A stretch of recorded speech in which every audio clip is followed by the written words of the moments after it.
Sabarimala സ്വർണ്ണക്കൊള്ളയിൽ ED കേസെടുത്ത് അന്വേഷിക്കുമെന്നുള്ള ഏറ്റവും പുതിയ വാർത്തയാണ് ഇപ്പോൾ പുറത്തു വന്നിരിക്കുന്നത്. EDക്ക് മുഴുവൻ രേഖകളും നൽകാൻ വിജിലൻസ് കോടതി ഉത്തരവിട്ടിരിക്കുന്നു. റിമാൻഡ് റിപ്പോർട്ടും FIS അടക്കമുള്ള രേഖകൾ EDക്ക് കൈമാറും. SIയുടെ എതിർപ്പ് വിജിലൻസ് കോടതി തള്ളുകയാണുണ്ടായത്. ED സമാന്തര അന്വേഷണം നടത്തുന്നതിനെ SIT എതിർത്തിരുന്നു എന്നതുകൂടി ഓർക്കുക. ഇപ്പോൾ ലിജോ റോളൻസ് ആണ് വിവരങ്ങൾ നൽകാനുള്ളത്. ലിജോ, SITയുടെ അന്വേഷണം ഒരു ഭാഗത്ത് നടക്കുന്നു, അതിനിടെയാണ് EDയുടെ അന്വേഷണം വരുന്നത്. ഇങ്ങനെ ഒരു അന്വേഷണം നടക്കുമ്പോൾ മറ്റൊരു അന്വേഷണം വരുന്നതിന്റെ പ്രശ്നം SIT കോടതിയിൽ ഉന്നയിക്കുകയും ചെയ്തിരുന്നു. പക്ഷേ കോടതി EDക്ക് അനുകൂലമായാണ് നിലപാടെടുത്തിരിക്കുന്നത്, അല്ലേ?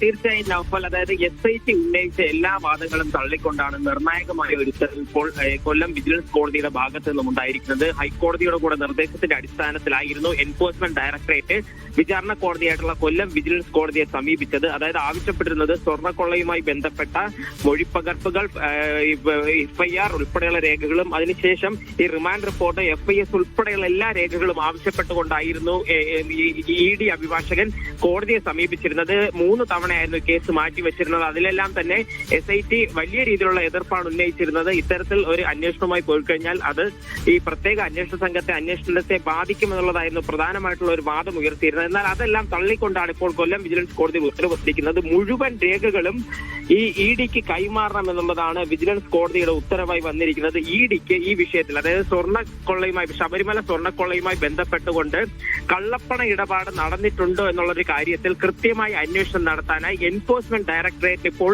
അനുവാദം നൽകിയിരിക്കുന്നു എന്നുള്ളതാണ് ഏറ്റവും പ്രധാനപ്പെട്ട ഒരു കാര്യം. മുഴുവൻ രേഖകളുടെയും പകർപ്പുകൾ EDക്ക് കൈമാറണം. EDക്ക് കേസെടുത്ത് അന്വേഷണവുമായി മുന്നോട്ട് പോകാം. സമാന്തര അന്വേഷണം നടന്നതിനെ എതിർത്ത് ഉൾപ്പെടെയുള്ള എല്ലാ വാദങ്ങളെയും തള്ളിക്കൊണ്ടാണ് ഇപ്പോൾ EDക്ക് അനുകൂലമായ ഒരു വിധി വന്നിരിക്കുന്നത്. എന്തായാലും ഈ കേന്ദ്ര ഏജൻസി ഈ ശബരിമല സ്വർണ്ണക്കൊള്ളയുമായി ബന്ധപ്പെട്ടുള്ള കേസിൽ അന്വേഷണം ആരംഭിക്കുന്നു എന്നുള്ളതാണ് ഇതിൽ നിർണായകമായിരിക്കുന്ന ഒരു കാര്യം. നൗഫൽ.